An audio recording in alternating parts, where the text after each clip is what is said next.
ఓం శ్రీరామచంద్ర పరబ్రహ్మణే నమః. ఓం నమో వశిష్ఠ విశ్వామిత్ర వ్యాస వాల్మీకి సుఖాదిభ్యః. ఓం శుక్లాం భరధరం విష్ణుం శశివర్ణం చతుర్భుజం ప్రసన్నవదనం ధ్యాయేత్ సర్వవిఘ్నోపశాంతయే. ఓం నమో బ్రహ్మాదిభ్యో బ్రహ్మ విద్యా సంప్రదాయ కర్తృభ్యో వంశ ఋషిభ్యో మహద్భ్యో నమో గురుభ్యః. ఓం శ్రీరామో రామభద్రశ్చ రామచంద్రశ్చ శాశ్వతః రాజీవలోచన శ్రీమాన్ రాజేంద్రో రఘుపుంగవః. శ్రీ యోగ వాసిష్టము నిర్వాణ ప్రకరణము ఉత్తరార్ధము. అయితే ఆ ముని, ఓ వ్యాధుడా, ఈ ప్రకారంగా జాగ్రత్త, స్వప్నము, సుషుప్తి, తురీయము అనే ఈ 4 అవస్థల యొక్క తత్వాన్ని కూడా విచారించి ఆ తర్వాత పుష్పించినటువంటి మామిడి వృక్షము యొక్క సుగంధము చేత, ఆ సుగంధాన్ని వాయువు చేత కొనిపోబడి ఆ కమలాల యొక్క సువాసనతోటి ఐక్యం చేయడానికే ప్రవర్తించినట్లుగానే నేను ఆ ప్రాణి యొక్క చిదాభాస రూపుడగు జీవునితోటి ఐక్యాన్ని పొందడానికే ప్రవృత్తుడనయ్యాను. నేను ఆ ప్రాణి యొక్క అంటే చిదాభాసుని యందు ప్రవేశించడం కోసం హృదయమనందలి తేజాన్ని వదలగానే ఇంతలో నా యొక్క సమస్త ఇంద్రియ వృత్తులు కూడా బహిర్ముఖ వ్యాపారమునందు బలాత్కారంగా ప్రవృత్తములు అయ్యినవి. ఆ తర్వాత ఆ విధంగా బహిర్ముఖంగా ప్రవృత్తములైనటువంటి ఇంద్రియ వృత్తులను అభ్యంతరానికి మరల్చడం కోసం చేసినటువంటి ప్రయత్నము చేత వానిని బలపూర్వకంగా నిగ్రహించాను. అలా నిగ్రహిస్తూనే క్షణకాలంలోనే నేను జలమునందు తైలపు చుక్కబడినట్లుగానే, అంటే నీటి యందు నూనె బిందువు యొక్క అభ్యంతరమున, అంటే నీటిలో పడినటువంటి నూనె చుక్క నీరంతా వ్యాపించినట్లుగానే నేను ఆ అభ్యంతరము మందున ప్రవేశించి లోపల వ్యాపించాను. తత్సంవిధి తథైవాధ యావత్ పరిణామం యహం భువనం దృష్టవాస్తా వత్సర్వం ద్విగుణిం స్థితం. ఈ ప్రకారంగానే ఈ ఉపాధి వ్యాప్తి ద్వారా నేను ఆ ప్రాణి యొక్క చిదాభాస సంవిత్తునందు కలవడము చేత పరిణామము మార్పును పొందుచూ ఉండగా ఇంతలో అతని యొక్క వాసనల యొక్క సువాసనల యొక్క రెండింటి యొక్క అంటే లోపల ఉన్నటువంటి అంతఃప్రతిభాసము చేత నేను ప్రపంచమునంతటినీ కూడా రెండింతలుగా చూడగలిగాను. దిశోద్విగుణతాం తాత యాతాస్తపతస్తపనా ఉభౌ భూమండలే ద్వే సంపన్నే ద్వే వై ధ్యాయవో సముత్తితే. ఎలాగంటే దిక్కులు రెండింతలైనవి, ఇరువురు సూర్యులు ప్రకాశింపసాగారు, భూమండలాలు 2 ఆకాశాలు కూడా 2గా కనబడసాగినవి. ఆ 2 అద్దముల యందు అంటే ముఖము యొక్క 2 ప్రతిబింబాలు కనబడినట్లుగానే ఇరువురు చిదాభాసులు కూడా కలియడం చేత జగత్తు రెండింతలుగా అప్పుడు కనబడసాగింది. ఏ చైతన్యమైతే ఈ యొక్క తిలద్వయమందు తైలములాగానే రెంటి నువ్వు గింజల యందు ఉన్నటువంటి తైలములాగానే ఏ బుద్ధి కోశమందైతే కనబడుతూ ఉన్నదో దాని యందు మిళితములైనటువంటి ఉపాధుల యందలి చిదాభాసద్వయమున ఆ 2 చిదాభాసుల యొక్క ఆయా జగత్తులట్లు కలిసిపోయి 2 రకాలైనట్లుగా రెండింతలుగా కనబడుతూ ఉన్నది. వాస్తవానికి 2 వాసనల యొక్క పూర్తిగా పోవకడం చేత పూర్ణమేళనము 2 ఒకటిగా మిశ్రితమైపోలేదు. అలా పూర్ణమేళనము కాకుండా ఉండడము చేత బుద్ధి కోశమందలి చిదాభాసులందున్నటువంటి ఈ జగత్తులు 2 కూడా కలియకపోయినప్పటికీ కూడా పాలు నీళ్లలాగానే కలిసి ఉన్నట్లుగానే కనిపిస్తూ ఉన్నవి. నిమేషాదృష్టమాత్రేణ సా తత్సంవిన్మయా తతః సకలైవాత్మతాం నీతా పరిమిత్యేవ సంవిధ. ఆ తర్వాత 1 నిమిష కాలం మాత్రములోనే ప్రాణి యొక్క చిదాభాస సంవిత్తు అంతా కూడా ఆ ఆ చిదాభాస జ్ఞానం ఏదైతే ఉందో అదంతా కూడా నా యొక్క జ్ఞానము చేత పరిచ్ఛిన్నము చేయబడి రెండు ఉపాధుల యొక్క కలయిక ద్వారా దానిని నా యొక్క జ్ఞానముతోడ ఏకరూపత్వాన్ని పొందించాను.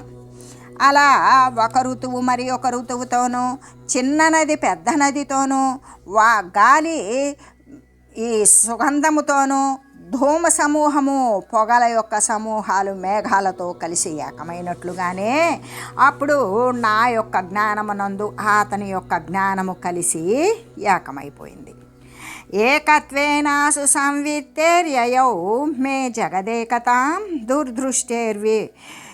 దుర్దృష్ట్రేర్ద్విప పుష్యంద్ర సుదృష్టేరేకతామివ. అంటే దోషముతో కూడినటువంటి దృష్టి కలిగినటువంటి వానికి కనిపించే రెండు చంద్రుల్లాగానే, నేత్రదోషము అంటే తిమిర రోగము ఎవరికైనా కంటికి జబ్బు ఉన్నప్పుడు రెండు చంద్రుళ్ళు కనిపించినట్లుగానే ఆ యొక్క దృష్టి శుద్ధమగునప్పుడు ఏకత్వ రూపాన్ని పొందుతాయి కదా. అలాగే వాసనల యొక్క ఏకీకరణము చేత ఆ ప్రాణి యొక్క నా యొక్క వాసనలు అనేటువంటివి ఒక్కటే అవడము చేత రెండు సంవిత్తుల యొక్క కూడా అంటే ఆ ఇద్దరి జ్ఞానాల యొక్క పూర్ణమైనటువంటి ఏకత్వము పూర్తిగా ఆ ఇద్దరి యొక్క జ్ఞానాల యొక్క ఆ జ్ఞానాలు రెండు కూడా ఒకటిగానే సంభవించడం వలన పూర్వము ఈ రెండింతలై కనబడినటువంటి జగత్తు ఇప్పుడు మళ్ళీ ఏకత్వాన్ని పొందింది. ఆ తర్వాత స్వకీయమైనటువంటి పూర్వాపర విమర్శను త్యజించలేదు. అంటే గతంలో జరిగినది రాబోయేటువంటి విమర్శను నేను త్యజించకుండా వదిలిపెట్టకుండా ఆ ప్రాణి యొక్క చైతన్యమునందు ఉన్న నా యొక్క సంకల్పము అల్పమైపోయి అతని యొక్క సంకల్పానుసారమే స్థితిని పొందింది. తచ్చిత్తాత్వృత్యైవ తతో బాహ్యామాలోకయంస్తతః అభుంజితధినాచారం తత్తద్వృద్ధయ మత్యజన్. ఆ తర్వాత అక్కడ నేను అతని హృదయాన్ని వదిలించకుండానే నేను అప్పుడు అతని యొక్క హృదయాన్ని వదలలేదు. అతని భోగ్యములకు అతని యొక్క అనుభవ సిద్ధములకు శబ్దము, స్పర్శము, రూపము, రసము, గంధము మొదలైన విషయాలను గ్రహిస్తూ అతని యొక్క హృదయాన్ని వదిలించకనే అతని యొక్క హృదయాన్ని వదిలిపెట్టకనే అతని యొక్క జాగ్రత్త, స్వప్నము, వ్యవహార రూపమైనటువంటి ఈ దినాచారాన్ని మొత్తాన్ని కూడా నేను అనుభవించాను. తతో యదృచ్ఛయైవాసో శనైర్నిద్రాకులో భవత్ పద్మః సాయమివ పీయాపయో భుక్త్వా నముచ్రమః. ఆ తర్వాత ఆ ప్రాణి అన్నాన్ని భుజించాడు, జలాన్ని త్రాగాడు. శ్రమతో కూడుకుని ఉన్నవాడే సాయంకాలమున కమలములాగానే స్వేచ్ఛతోటి మెల్లగా నిద్రలోకి జారిపోయాడు.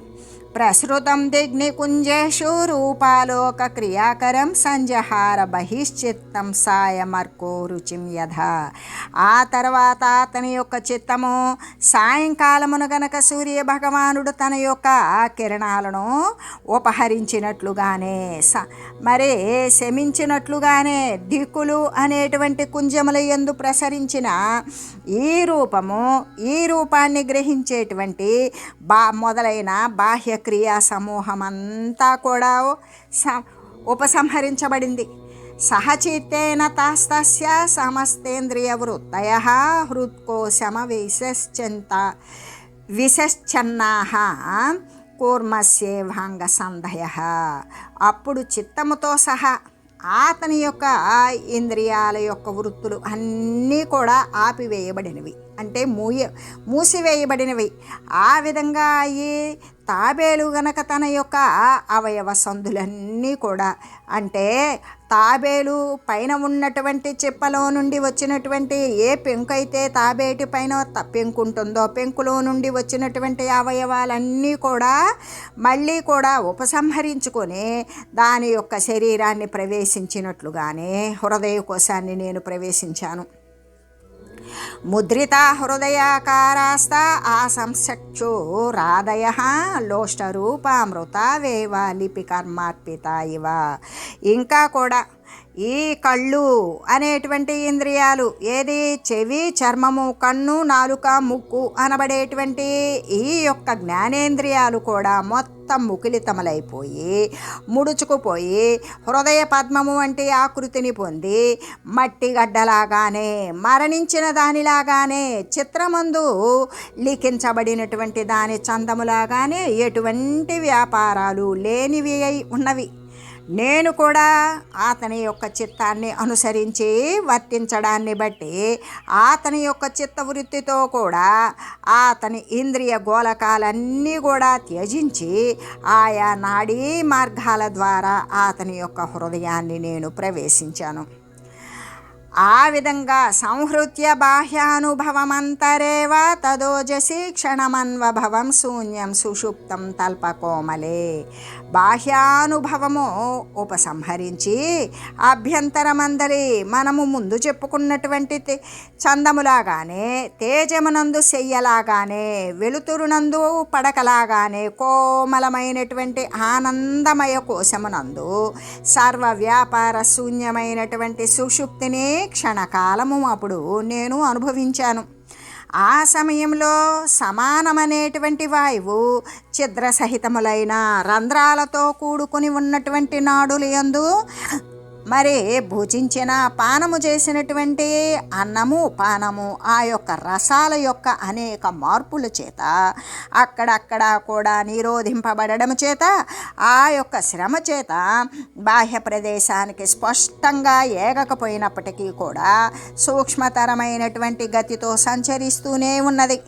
యదా తదాత్మకాత్మైక పరో హృది సహస్థితం అప్రధాని కరోత్యేత చిత్తం స్వార్థ స్వభావతః. ఈ విధంగా సుషుప్త స్థితి ఎప్పుడు సంభవిస్తుందో అప్పుడు ప్రాణము రెండు లేనటువంటి అద్వైతానంద రూపమైన ఆత్మయందే మగ్నమగుచు లీనమగుచు ఆ హృదయమున పురీతతి అనేటువంటి నాడి యందు ప్రవేశించాను. తనతో కూడా స్థితిని పొంది ఉన్నటువంటి చిత్తమును ఆత్మయే పురుషార్థముగా కలిగి ఉండేటువంటి స్వభావము చేత స్వాధీనపరుచుకుంటుంది. అటువంటి స్వభావ మాత్రము చేతనే సుఖమైన విశ్రాంతి కలుగుగాక. స్వార్థమాత్రోద్యతస్యాంతః పరకృత్యం న కస్యచిత్ కచతి స్వార్థ సత్తాయామేతదేవ వపుర్యతః. స్వార్థమాత్రమున ప్రవృత్తుడకు ఎవ్వడూ కూడా ఇతరుల యొక్క కార్యాన్ని చేయడు. ఎలాగంటే స్వార్థ సత్త యొక్క రూపము ఇటువంటిదే అగుతూ ఉంటుంది కదా. స్వార్థముతో ఉన్నటువంటి వాని యొక్క కార్యాన్ని ఎవ్వరూ చేయరు కదా. అంటే అటువంటి సుషుప్తి దశయందు ఏమీ తెలియబడినటువంటి అజ్ఞానమైనటువంటి దశయందు ప్రత్యేగాత్మ అనేటువంటి పరమ పురుషార్థమాత్రము కోసము ఉద్యుక్తమయ్యేటువంటి ఆ ప్రాణము ఇక మన ఇంద్రియాలు మొదలైన పరవస్తువుల యొక్క కార్యాలను ఏది కూడా చేయకుండానే ఉంటుంది. ఎలాగంటే నిరతిశయానందమైన స్వరూపమైన ఏ అతిశయము లేనటువంటి ఆనందరూపమైనటువంటి స్వార్థ సత్తామయమగు అంటే ఆత్మసత్తాతో నిండిపోయినటువంటి ఆ సుషుప్తి కాలమున నిరతిశయానందమే, ఆ నిరతిశయానంద రూపమే ప్రకాశిస్తుంది. కానీ ఎటువంటి బాధలు మరి దుఃఖాలు అనేటువంటివి ఒకంతైనా సరే కనబడవు కదా అని చెప్పగా అప్పుడు శ్రీరామచంద్రుడు ఇలా అడుగుతూ ఉన్నాడు. మనఃప్రాణవశాదేవ మనుతే కిం మహామునే స్వరూపం మనసో నాస్తి తస్మాత్ తత్కేవలం చకిం. ఓ మునేంద్ర, సుషుప్తియందు ప్రాణమునకు అధీనములై మనస్సు ఇంద్రియాదులు మననము మొదలైన కార్యాలను చేయకుండా ఉన్నట్లయితే ఈ జాగ్రత్త దశయందు ఎలా చేస్తూ ఉన్నవి ఎలాగంటే సుషుప్తి యందు ఏమీ తెలియబడినటువంటి స్థితి యందు ప్రాణానికి అధీనములై ఉంటాయి కదా మనసు కానీ ఇంద్రియాలు కానీ. అయితే ఆ మనస్సు మననాది ఇంద్రియాలు, ఆ ఇంద్రియాలు ఎటువంటి కార్యాలు చేయకపోయినట్లయితే ఎప్పుడు సుషుప్తి అవస్థనందు ఈ జాగ్రత్త దశ యందు ఎలా చేస్తూ ఉన్నవి? ఎలాగంటే ప్రాణము కంటే కూడా వేరుగా మనస్సు యొక్క స్వరూపము అనేది ఏదీ లేదు కదా. కాబట్టి అది ప్రాణశూన్యముగా ఏమీయును కాకయే ఉన్నది అని అడగగా అప్పుడు శ్రీ వశిష్ఠ గురుదేవులు ఇలా చెప్తూ ఉన్నారు. దేహ ఏవేహ నాస్త్యేవ స్వానుభూతోప్యయం నిజ మనసః కల్పనాత్మేదం వపుః స్వప్నే గిరిర్యథా. ఓ రామచంద్ర, ఈ అధిష్టాన సన్మాత్రము నుండి వేరు చేయబడినట్లయితే ఈ దేహము ప్రాణము మొదలైన జగద్రూపము ఏమీ లేదు, వేరు చేయబడలేదనుకో. దాని యొక్క సత్త చేత సర్వము ఉండియే ఉన్నది. ఇక్కడ నిత్యము అనుభూతమైన శాశ్వతంగా అనుభూతమయ్యే ఈ దేహమే వాస్తవానికి లేకుండా ఉన్నది. స్వప్నమందలి పర్వతములాగానే ఈ దేహము మనస్సు యొక్క కల్పనా రూపమే అవుతూ ఉంది కదా. కాబట్టి మనస్సులు కంటే కూడా వేరు చేయబడినట్లయితే ఈ శరీరమే లేదు. తచ్చిత్తమపి నాస్త్యేవ చేత్యార్థాభావయోగతః సర్గాదౌ కారణాభావ దృశ్యానుత్పత్తి హేతుతః. అలాగే సృష్టి ఎందు కానీ సృష్టి ప్రారంభమునందు కానీ ఈ దృశ్య పదార్థం యొక్క ఉత్పత్తి అయినటువంటి ఈ సృష్టి దృశ్య పదార్థము అనేటువంటిది ఉత్పత్తి కావడానికి కారణము లేకపోవడము చేత దృశ్యమే ఉత్పన్నము కాకుండా ఉన్నది. కాబట్టి అటువంటి దృశ్యం యొక్క అభావము చేత, అంటే దృశ్యమే లేకపోవడము చేత ఆ చిత్తము కూడా లేకుండా ఉన్నదే అవుతూ ఉన్నది. అత సర్వమిదం బ్రహ్మ తచ్చ సర్వాత్మకం యదా తదా విశ్వమిదం విశ్వాగస్త్యేవ చ యథాస్థితం. కాబట్టి ఈ సమస్తము కూడా ఏమై ఉన్నది అంటే బ్రహ్మమే అయి ఉన్నది. ఎందుకు? సృష్టి ప్రారంభము నుండి కూడా దృశ్య పదార్థం యొక్క ఉత్పాదకమైనటువంటి కారణమే లేదు. అసలు దృశ్య పదార్థం ఉత్పన్నమవడానికి కారణమే లేనందుచేత దృశ్యము అనేటువంటిది ఉత్పన్నము కాలేదు కదా, కాకుండా ఉన్నది కదా, కాకయున్నది. కాబట్టి అటువంటి దృశ్యము లేకపోవడము చేత ఆ చిత్తము కూడా లేకనే ఉన్నదవుతుంది కదా, లేనిదే అవుతుంది. కాబట్టి ఈ సమస్తము అప్పుడు ఏమై ఉన్నది? బ్రహ్మమయ్యే ఉన్నది.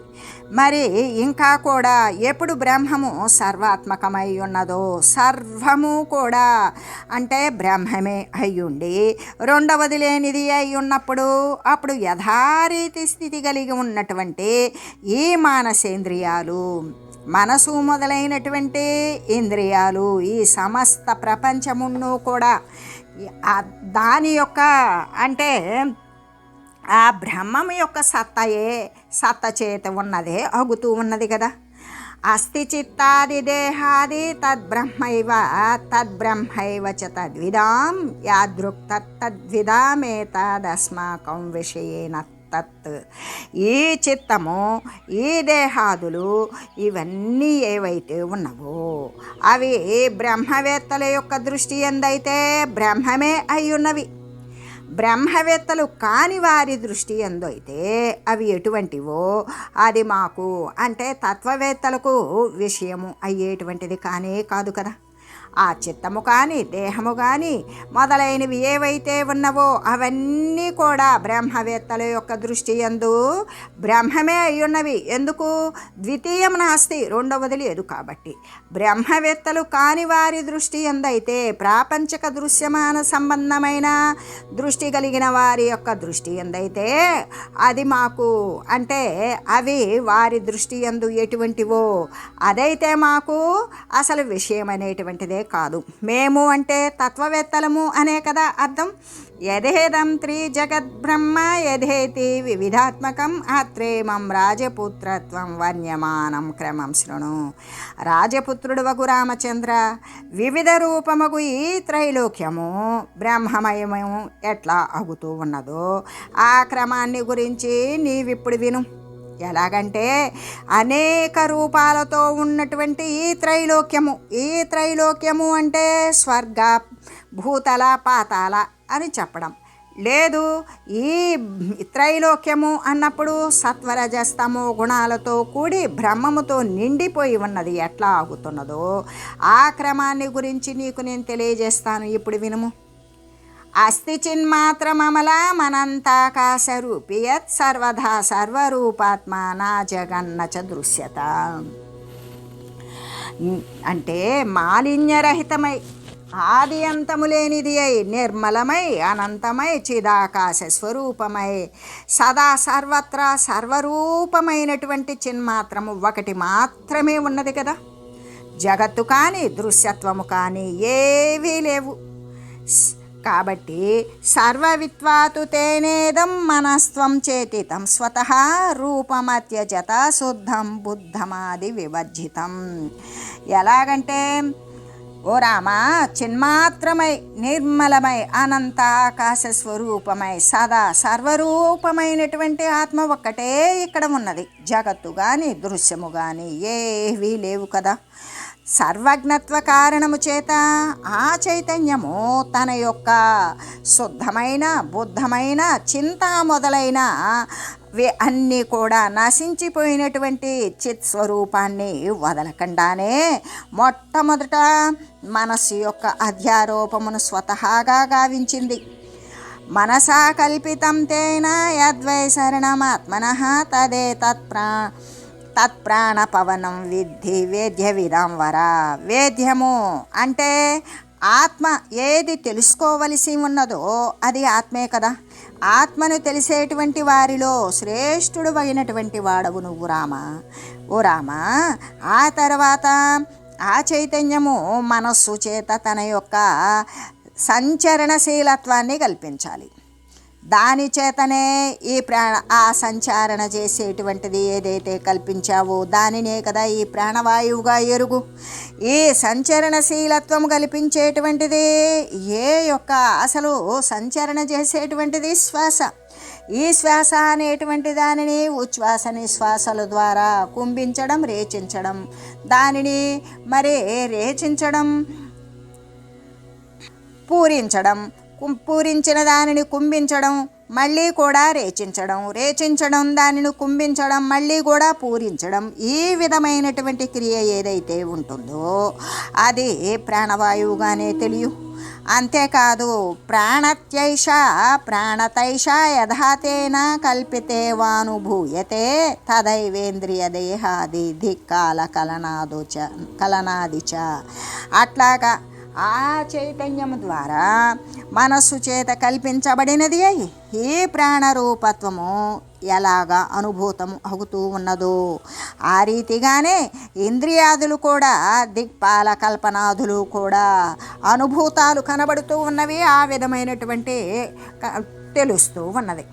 అంటే ఆ విధంగానే చైతన్యము ద్వారా మనస్సు చేత కల్పించబడినది ఆ ప్రాణరూపత్వము అనేది ఎట్లా అనుభూతమవుతూ ఉన్నదో ఆ రీతిగానే దేహాలు, దేహ ఇంద్రియాలు, దిక్పాలకులు మొదలైనటువంటి కల్పనలు ఇవన్నీ కూడా ఇలాగా అనుభూతములయ్యే ఉన్నవి. ఈ ప్రకారంగా ఈ విశాల ప్రపంచమంతా కూడా ఏమై ఉన్నది ఇప్పుడు అంటే మనో మాత్రమే అయి ఉన్నది. మనస్సు చేత సంకల్పించినప్పుడు మాత్రమే ఉన్నవి. మనోరహితమైనప్పుడు ఇవేమీ లేవు కదా. అందుకే మనస్సు చిద్రూపమైనటువంటి పరబ్రహ్మమే అయి ఉన్నది. మనస్సు అనేటువంటిది పరబ్రహ్మమున కంటే భిన్నమై లేదు. కాబట్టి ఇది అంతా కూడా సర్వము వ్యాపించినటువంటి బ్రహ్మ మాత్రమే అయి ఉన్నది. అనాకారమనాద్యంతమనాభాసమనామయం శాంతం చిన్మాత్ర సన్మాత్రం బ్రహ్మైవేదం జగద్వపు. ఈ జగద్రూపమంతా కూడా అసలు ఏ ఆకారము లేనటువంటి నిరాకారమై, ఆది మధ్యము అంతము కూడా లేనిది ఆభాస శూన్యమై, లేకనే కనిపించేటువంటి తత్వము కూడా లేనిది అయ్యి, నిర్వికారమై, ఏ మార్పులకు లోనుగానిది శాంతమై, సత్తు మాత్రమే అయ్యుండి చిన్మాత్ర మాత్రమే అయినటువంటి బ్రహ్మము ఏదైతే అయ్యున్నదో అదే అయ్యున్నది. సర్వశక్తి పరం బ్రహ్మ మనశ్శక్త్యా యథాస్థితం యత్ర తత్ర తథా రూపం స్వమేవానుభవత్యలం. సర్వశక్తివంతము కూడా అవడము చేత ఈ పరబ్రహ్మము ప్రాథమికమైనటువంటి మనశ్శక్తి చేత పూర్వము సిద్ధించినటువంటి, అంటే మనకి సర్వశక్తివంతమే అవడము చేత ఈ పరబ్రహ్మము మొట్టమొదట ప్రాథమికంగా మనస్సు యొక్క శక్తి చేత మనకి పూర్వమే, అంటే మనకి గతంలోనే సిద్ధించినటువంటి జగత్తును జాగ్రత్తనందు స్వప్నమందు కానీ ఏ ప్రకారముగా కల్పిస్తూ ఉన్నదో ఆ ప్రకారంగానే తననే ఆయా రూపాలతోటి లెస్సగా అనుభవిస్తూ ఉన్నది అని చెబుతూ సంకల్పాత్మ మనో బ్రహ్మ సంకల్పయతి యద్యదా తత్తద్ధైవానుభవతి సిద్ధమాబాలమీదృశం.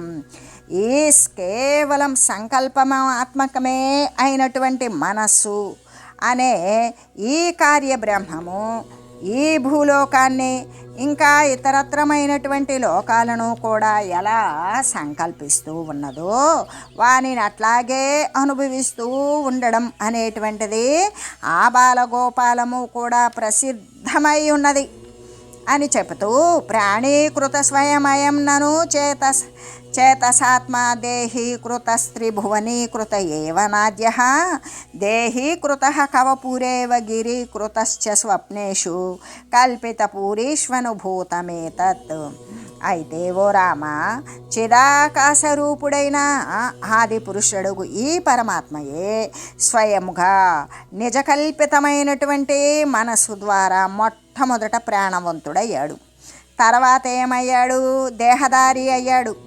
ఆ తర్వాత 3 లోకాల రూపుడు అయ్యాడు. తమ దేహములయందు స్వప్నాలలో తమ చేత కల్పించబడినటువంటి పురాలయందు పర్వతాలు అవడం సర్వుల చేత కూడా అనుభవింపబడుతూ ఉన్నది కదా. ఇదే ఆ సమస్తానికి కూడా నిదర్శనమై ఉన్నది. అంటే చిదాకాశ రూపుడైన ఆది పురుషుడగు ఆ పరమాత్మే స్వయంగా తన నిజమైనటువంటి కల్పితమైన మనసు ద్వారా మొదట ప్రాణము అనేటువంటి ప్రాణశక్తి ఉద్భవించింది. ఆ తర్వాత దేహాన్ని ధరించాడు. ఆ తర్వాత సత్వరజస్తమో గుణాలతో కూడుకొని 3 గుణాలతోటి కూడా 3 లోకాలలో ఉన్నటువంటి రూపుడయ్యాడు. వారి దేహాలయందు స్వప్నాలలో తాము తమ చేత కల్పించబడినటువంటి పురములయందు, ఎందుకంటే ఎవరి స్వప్నం వారిది. ఆ స్వప్నంలో అనేక పురాలు, నగరాలు, పర్వతాలు, నదీనదాలు, సముద్రాలు, కొత్త వ్యక్తులు, కొత్త క్రియలు అనేటువంటి కొండలు, మెట్టలు అనేటువంటివి అనేకం కల్పించబడుతూ ఉన్నాయి.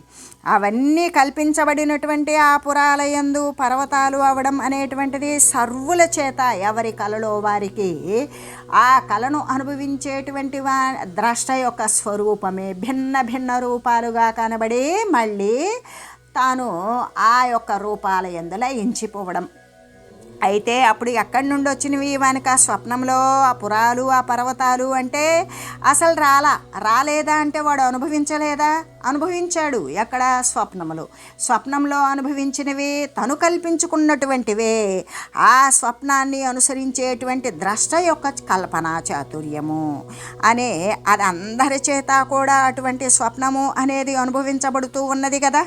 ఇదే కదా సమస్తానికి కూడా నిదర్శనమై ఉన్నది అని చెబుతూ మేలనే ద్విగుణం విశ్వం ప్రాణజీవ స్వజీవయో ఐక్యేత్వేకం మయా ద్రష్టామిత్యాది మునినోచ్యతే. ఆ ప్రాణి జీవుని యొక్కయు మేల కలయిక చేత రెండింతలు ప్రపంచముకు అయినప్పటికీ ఐక్యము చేత ఒకే ప్రపంచముగా నేను చూశాను అని ముని చెప్పడం అనేటువంటి విషయాన్ని గురించి తెలియజేస్తూ, అయితే ఈ నిర్వాణ ప్రకరణమున ఉత్తరార్ధమునందు ఈ యొక్క అవిజ్ఞానం అంటే అవిద్యోపాసనమునందు విపచ్చిద్దుడు అనేటువంటి ఉపాఖ్యానమునందు శవోపాఖ్యానమునందు చిత్త సర్వాత్మకత ప్రతిపాదనము అనేటువంటిది చేయబడింది అని తెలియజేస్తూ ఓం మంగళం శ్రీ గురుదేవాయ మహనీయ గుణాత్మనే సర్వలోక శరణ్యాయ సాధురూపాయ మంగళం. ఓం మంగళం కోసలేంద్రాయ రామాయ రామభద్రాయ చక్రవర్తి తనూజాయ సార్వభౌమాయ జానకీ వల్లభాయ శ్రీరామచంద్రాయ మంగళం. ఓం తత్సత్.